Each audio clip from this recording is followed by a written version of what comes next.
AC circuit containing pure resistor and pure inductor, जिसे हम कहेंगे RL सर्किट।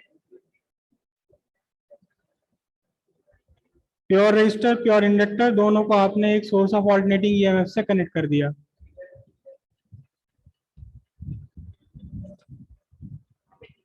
प्योर रेजिस्टर में करंट और वोल्टेज सेम फेस में है, जहां करंट वहीं वोल्टेज। प्योर इंडक्टर में voltage leads the current by phase angle π/2।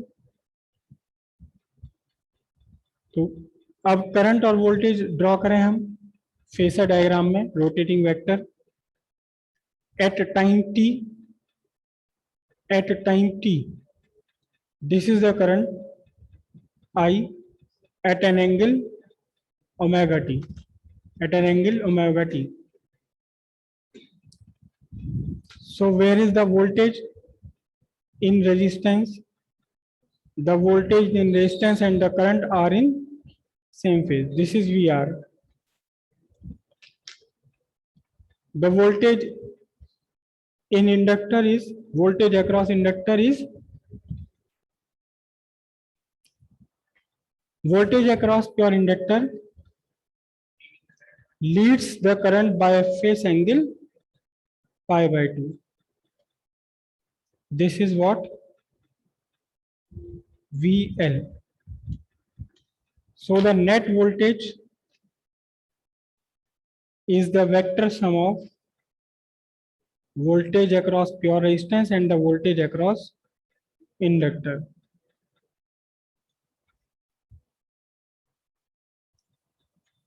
This is the net voltage. What?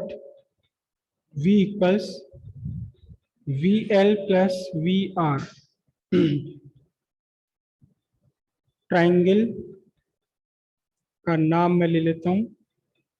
This is P Q R तो हम यूज नहीं कर सकते, S। And the face between the current and the voltage is phi।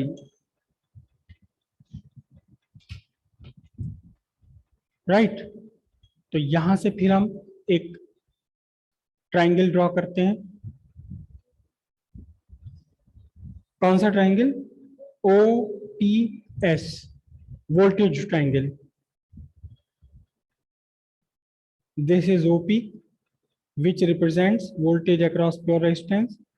This is PS which represents voltage across pure inductor, and this is the net voltage VR plus VL leads the current by a phase angle, leads voltage, बल्कि current भी हम यही draw कर लें। This is what? This is current.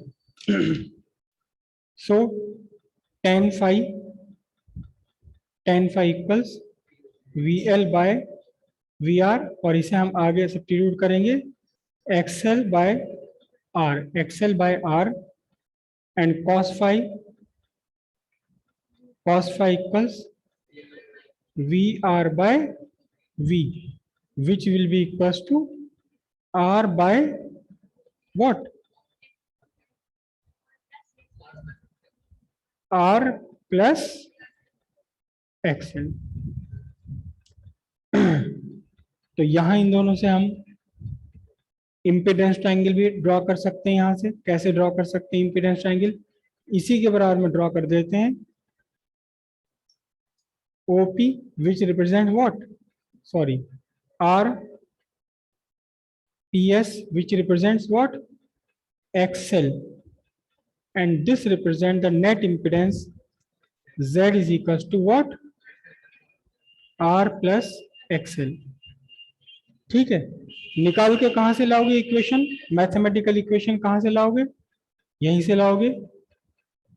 Voltage triangle से क्या लिखा जाएगा? In triangle OPS what is OS square equals OP square plus PS square. What is OS? V square. What is OP? What is OP? VR. It is VR square. And what is PS? it is VL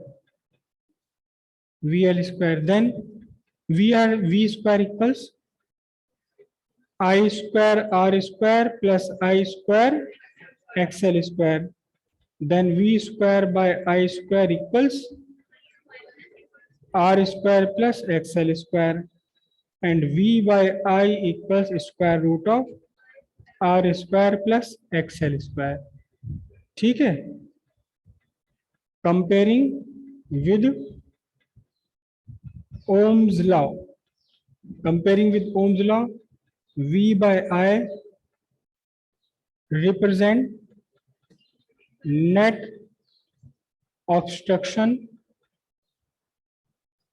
offered by दो component है ना ये, offered by the components in AC circuit. और ये obstruction कहलाता है called impedance Z of the circuit. अब हम लिखेंगे Z equal square root of R square plus XL square ohm. और ये कुछ भी नहीं है, पहले वाला ही है. जब सर्किट में तीनों कंपोनेंट लगे हुए थे तो Z equal R square under root R square plus XL minus XC whole square. XC यहाँ है नहीं तो क्या रह गया, है खास क्या कि ये आपका पॉजिटिव है. पॉजिटिव है फाई की वैल्यू या tan फाई की वैल्यू पॉजिटिव है.